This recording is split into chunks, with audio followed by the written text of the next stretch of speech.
minamahal kong kapatid, sa aking pagninilay sa mabuting balita ng Panginoon, ay meron akong tatlong bagay na nais ibahagi sa inyo. Pagtanggap, paghihintay, at pananalangin. Unang pagtanggap.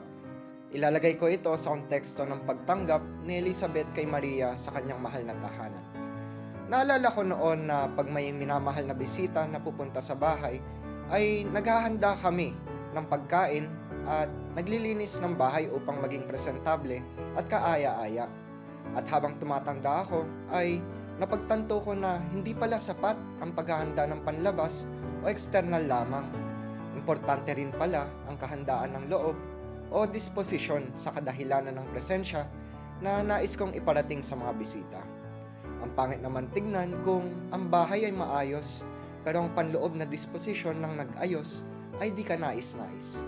Kaya sa paparating na Pasko ay sana hindi lamang maayos at presentable ang ating mga bahay at lalong-lalo na hindi sana ito tungkol sa material na regalo ng ating matatanggap. Subalit, ito ay tungkol sa minamahal na kapanganakan ng ating Diyos na si Jesus. Ito rin ay panawagan upang magbalik loob sa Kanya, lalong-lalo na't may ayos ang ating saloobin at bumalik sa mahal na yakap at presensya ng ating Diyos. Pangalawa ay ang paghihintay. Naalala ko na isa akong mainiping tao. Ayaw na ayaw kong naghihintay kasi para sa akin ay bawat patak ng segundo ay importante at mahalaga sa akin. Ayaw ko na pinapatagal o nagtatagal ng walang ginagawa. Ngunit sa aking pagtanda ay mayroon palang mahalagang bagay na nakapaloob sa paghihintay. At yun ang pagiging aktibo na paghihintay. Naging aktibo ito sa kadahilanan ng kamalayan habang naghihintay at may pagbabantay. Akala ko dati na ang paghihintay ay pagtunganga lamang at walang ginagawa. Yun pala ay may ginagawa ko sa bawat oras ng paghihintay. Naway ganun rin sana ang ating maging pananaw habang naghihintay sa kapanganakan ng ating Poong Jesus. Tayo ay maging aktibo sa paghihintay ng may kamalayan at may pagbabantay sa pamamagitan ng pagpunta ng misa at makinig sa mga mabuting balita ng Panginoon sapagkat dun nagsasalita ang ating Diyos. At ang pangatlo ay pananalangin. Naalala ko noong nakaraang taon, ako ay may maraming ginagawa sa seminaryo at nakukulangan sa pahinga dahil sa kapaguran. Halos wala na akong oras para magsiesta sa dami ng aking ginagawa.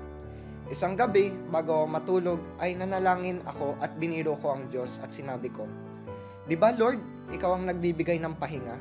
Bakit di niyo po ako bigyan ng pahinga?" Kinabukasan nun ay may nangyaring di ko inaasahan at natawa na lang sa aking sarili sapagkat sinagot ng Diyos ang aking pabirong hiling. Ako ay natapilok habang naglalaro ng basketball na nagresulta sa pagpahinga ng ilang linggo sa aking kwarto sa kadahilan ng kahirapan maglakad. Napasabi na lang ako na iba talaga magbiro ang Diyos at naririnig niya nga ang aking mga panalangin. Akala ko kasi di maririnig ni Lord yung dasal ko pero narinig niya pala. Ganon din sa aking ibang kahilingan sa buhay. Minsan binibigay ng Diyos at minsan hindi. Napaisip ako na baka hindi natutupad yung iba dahil may mas magandang plano ang Diyos para sa akin. O baka hindi pa yun ang tamang oras para makuha ang aking gusto. Kaya nga sabi ni San Marcos na anumang mga bagay ang hingin ninyo sa pananalangin, manalig kayo na ito ay inyong nakamtan at ito'y mapapasa inyo.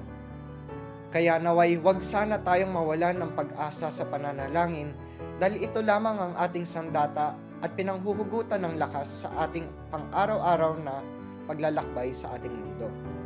Sa tatlong bagay na aking binahagi sa inyo ay isa lamang ang bumubuo dito at yun ang pagmamahal. Sapagkat yun lamang ang may kayang magbigay ng mabuting internal na disposisyon ng pagtanggap, may kamalayan at pagbabantay sa paghihintay, at ang pagtitiwala sa pamamagitan ng pananalangin.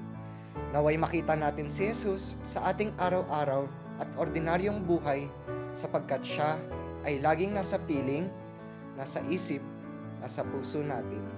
Amen.